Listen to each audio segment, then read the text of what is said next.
আজি যেটো ঘটনা ঘটে খুব অবাঞ্ছিত ঘটনা আৰু খুব দুখ লগা গৰিহণাৰ যোগ্য আমি এটা কথা স্পষ্টকৈ কৈছো খিলঞ্জীয়া ভূমিপুত্ৰসকলক সুৰক্ষিত কৰিব লাগে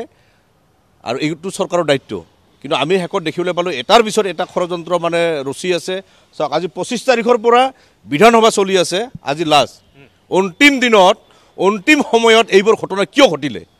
ইয়াত নিশ্চয় চৰকাৰী পক্ষৰ কোনবা ছুটলিপি মতে এইবোৰ কাম হৈ আছে বুলি আমি অনুমান কৰিছো তাৰ কাৰণে আমি এটা কথা স্পষ্টকৈ কৈছো আজি বিটিচিত এইবোৰ ঘটনা ঘটা মানে কি যত কোচৰাজবংশী মানুহে বসবাস কৰে কোচৰাজবংশী মানুহে বড়সকলক ভাই বুলি আমি ভাই বুলি ভাবি আমি একেলগে কাম কৰিব বিচাৰিছো কিন্তু তেখেতসকলে যদি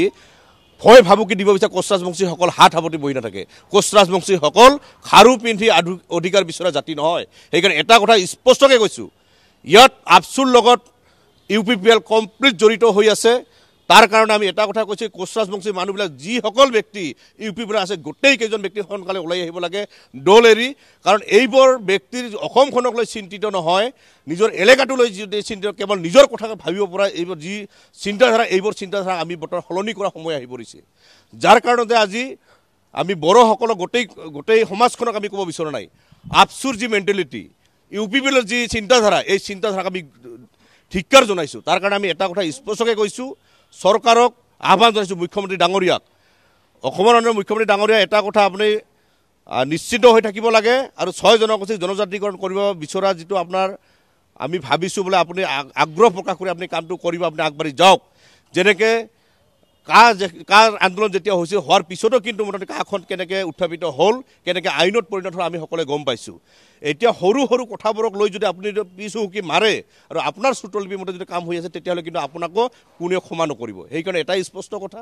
কোচৰাজবংশীকে আদি কৰি অসমৰ 6 জনগোষ্ঠীক বিধানসভা ইলেকশ্যন আকৌ জনজাতিকৰণ কৰিব লাগিব ইয়াত কোনোবা সচিবালয় ভাগি দিয়ে কোনোবা মৃত্যুৰ মুখত পৰি যায় আমাৰ এইবোৰ চাব লগা নাই আৰু লগতে কোচৰাজবংশী সমাজৰ লগতে 6 জনগোষ্ঠীৰ নেতৃত্বৰ যিমান 6 জনগোষ্ঠী আমাৰ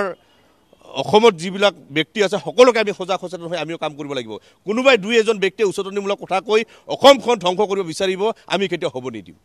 আমাৰ এটা স্পষ্ট কথা 6 জনগোষ্ঠী জনজাতিকৰণ কৰক ট্ৰাইবেল চিচিটুৱাৰ এটা ভোট নোহোৱাকৈও আমি কেনেকৈ চৰকাৰে নিব লাগে আমি আনিম আমাৰ এটা স্পষ্ট কথা কাৰো ৰঙা চকুক আমি ভয় নকৰো আৰু চৰকাৰৰ ভয় খাব নালাগে আপোনাৰ যে দায়িত্ব কৰ্তব্য বুলি ভাবে যেহেতু সংবিধানৰ নামত শপত গ্ৰহণ কৰি আপুনি এই গাড়ীখন আপুনি চলাই আছে আপোনাৰ দায়িত্ব আৰু কৰ্তব্য আছে সাংবিধানিকভাৱে প্ৰত্যেকটো জাতি জনগোষ্ঠীৰ সুৰক্ষা কেনেকৈ প্ৰদান কৰিব লাগে আপুনি কৰি যাওক আমি বিনম্ৰভাৱে অনুৰোধ কৰিছোঁ কোচৰাজবংশী সচেতন ব্যক্তিসকল সমাজ প্ৰত্যেকটো প্ৰান্তৰ ডেকা ল'ৰাৰ পৰা জ্যেষ্ঠসকল বুদ্ধিজীৱী শিক্ষক সমাজ সকলোৱে সজাগ সচেতন হ'ব লাগে কম সময়ৰ ভিতৰত আমিও একত্ৰিত হৈ যদি চৰকাৰে আমাৰ এই ইস্যুটোক লৈ যদি ইফাল সিফাল যদি ডাইভাৰ্ট কৰিব বিচাৰে তাৰ পৰিণাম ভয়ংকৰ কিন্তু কৰি দিম আমি কোচৰাজবংশী সমাজ এইটো আপোনালোকে দেখিবলৈ পাব ঠিক আছে ধন্যবাদ জনাইছোঁ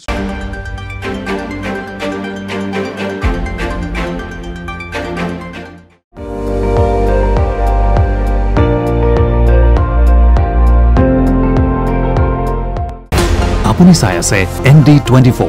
সৰ্বশ্ৰেষ্ঠ নহয় সৰ্বোত্তমৰ দৌৰত